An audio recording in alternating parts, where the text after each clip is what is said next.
आज हम लोग बात करेंगे मेप्टी किट के यूज करने का सही तरीका के बारे में और इस समय कौन कौन सी सावधानियां अपनानी चाहिए। तो चलिए स्टार्ट करते हैं वीडियो को बिना किसी देरी के। सबसे पहले हम लोग ये जानेंगे कि मेप्टी किट कितने महीने की प्रेगनेंसी के लिए यूज किया जा सकता है और इसको यूज करने का सही तरीका क्या रहता है। लेकिन इसको यूज करने से पहले इस किट के बारे में कुछ जानकारियाँ होनी चाहिए, क्योंकि जो लोग नहीं जानते हैं वो लोग क्या करते हैं कि इसको दुगुने दामों पर भी खरीद लेते हैं। तो ये जो किट है इसको हम लोग मेडिकल टर्मिनेशन ऑफ प्रेगनेंसी के केस में यूज करते हैं, जैसे कि अनवांटेड प्रेगनेंसी, अनमैरिड गर्ल के केस में, या फिर ऐसे कंडीशन में जिस समय की महिला का प्रेगनेंसी उसके जान के लिए सेफ नहीं हो, या फिर बच्चे में किसी प्रकार का डिफ़ॉल्ट हो। ऐसे कंडीशन में हम लोग इस किट को यूज कर सकते हैं। और अगर इस सब में कोई भी प्रॉब्लम हो तो आप अपने डॉक्टर से मिलकर इस टैबलेट को प्रिस्क्राइब करा के कोई भी मेडिकल स्टोर से ख़रीद सकते हैं।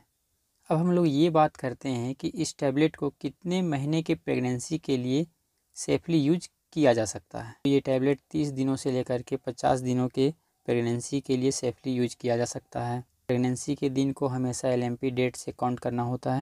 कई बार ऐसा देखा जाता है कि किन्हीं को 45 दिन के बाद प्रेगनेंसी का पता चलता है, तो ऐसे कंडीशन में भी इस टैबलेट को यूज किया जा सकता है।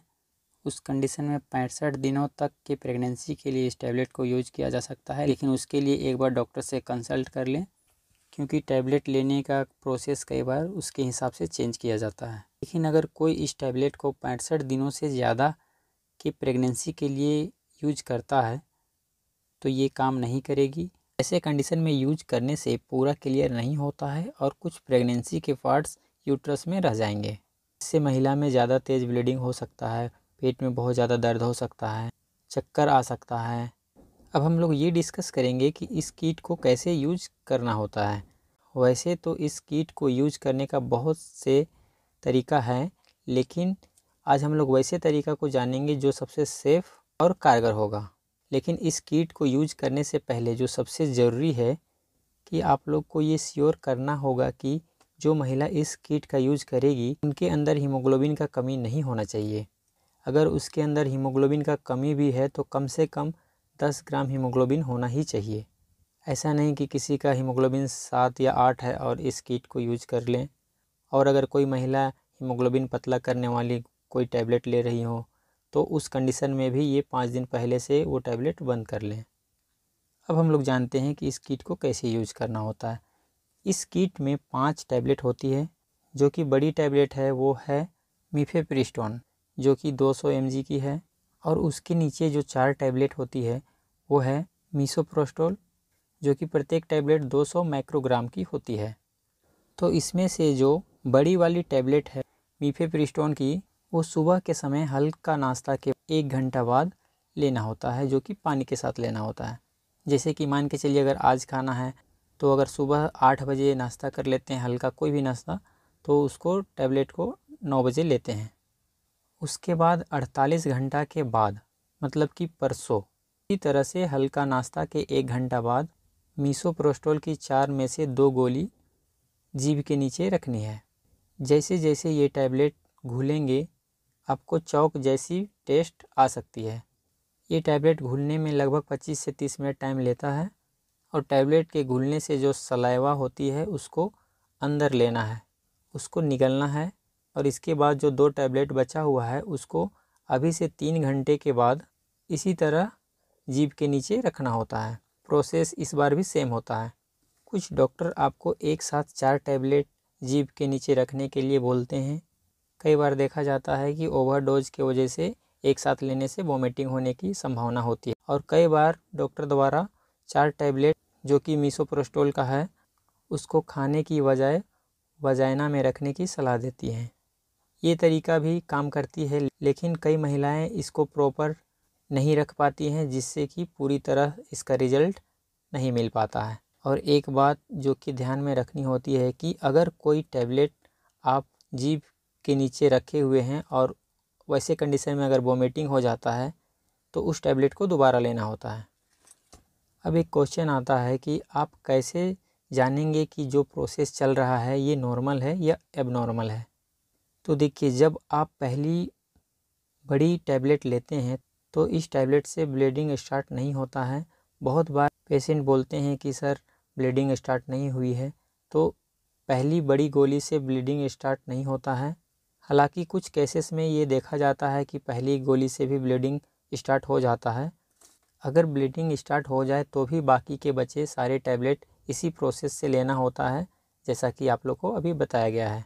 अगर कोई इसका पूरा डोज पूरा नहीं करते हैं तो इससे पूरा प्रेगनेंसी क्लियर नहीं होता है और आगे जाके आपको ये प्रॉब्लम कर सकती है। कई बार टैबलेट के लेने से चक्कर, वोमिटिंग, कमजोरी होता है, जो कि पहले टैबलेट का असर होता है। और जब मीसोप्रोस्टोल की टैबलेट लेते हैं तो उस समय पेट में बहुत ज़्यादा दर्द स्टार्ट होता है और 30 मिनट से लेकर के 5 घंटे के अंदर ब्लीडिंग स्टार्ट हो जाता है। कई बार देखा जाता है कि किसी को ब्लीडिंग स्टार्ट होने में 24 घंटे तक का टाइम लग जाता है। ये टैबलेट लेने से किसी को लूज मोशन या फीवर भी देखने को मिलता है। इससे घबराने की ज़रूरत नहीं होता है, लेकिन अगर कोई भी प्रॉब्लम ज़्यादा लगे तो आप डॉक्टर से ज़रूर मिलें। ये ब्लीडिंग जो है वो 5 दिन से लेकर के 12 दिन तक होती है, जो कि स्टार्टिंग में हैवी ब्लीडिंग होती है और धीरे धीरे करके कम होते जाती है। ये ब्लीडिंग जो कि 5 दिन से लेकर के 12 दिन तक होती है, जो कि स्टार्टिंग में तो हैवी ब्लीडिंग होती है और फिर धीरे धीरे जा कर के कम होते जाती है। फिर एक बात आता है कि आप कंफर्म कैसे करेंगे कि ये क्लियर हो रहा है या नहीं। तो शुरुआती 24 घंटे में ब्लीडिंग ज़्यादा होता है और उसके साथ ब्लड के क्लॉट्स भी आते हैं। अब एक और ज़रूरी बात ये है कि ये टैबलेट खाने के बाद जब पेट में दर्द होता है तो कई महिलाएं क्या करते हैं कि मेफ्टलस्पास या एनाफोर्टान या कोई और भी दूसरे टाइप का टैबलेट ले लेते हैं। तो ये गलती नहीं करनी है।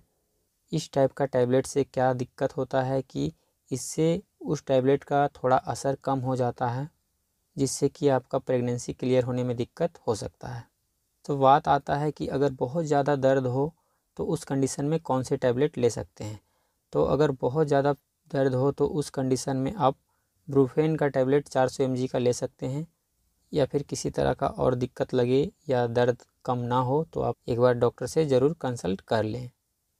साथ ही साथ अगर किसी को टैबलेट खाने के 24 घंटे के बाद भी ब्लीडिंग स्टार्ट नहीं होती है और पेट में दर्द लगातार होते जाता है, तो ऐसे कंडीशन में आपको डॉक्टर से ज़रूर मिलना है। अब सबसे ज़रूरी सवाल जो ये आता है कि हम कैसे जानेंगे कि कंप्लीट अबॉर्शन हो गया है।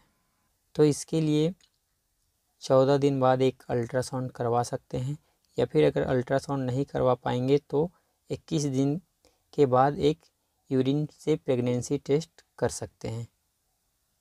21 दिन से पहले किट से टेस्ट नहीं करना है, क्योंकि अगर आप पहले करेंगे तो उसमें आपको पॉजिटिव दिख सकता है। इस टैबलेट को बार बार यूज़ ना करें और बिना डॉक्टर से कंसल्ट किए इस टैबलेट का यूज बिल्कुल भी नहीं करें।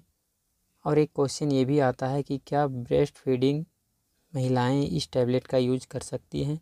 तो बिल्कुल भी यूज कर सकते हैं, लेकिन इस टैबलेट के यूज करने के बाद 24 घंटे तक बच्चे को दूध ना पिलाएं, और जब भी दूध पिलाएं तो स्टार्टिंग का मिल्क बच्चे को ना पिलाएं, स्टार्टिंग का थोड़ा हटा लें उसके बाद पिलाएं। मैं हूं फार्मासिस्ट और BMLT विवेक कुशवाहा और आप देख रहे हैं दिल्ली मेडिकल एडवाइस। अगर आप इस चैनल पर नए हैं तो इस चैनल को कृपया करके सब्सक्राइब करें और बेल आइकन ज़रूर दबाएं, ताकि इस चैनल में आपको मेडिसिन से रिलेटेड अपडेट मिलता रहे। नमस्कार।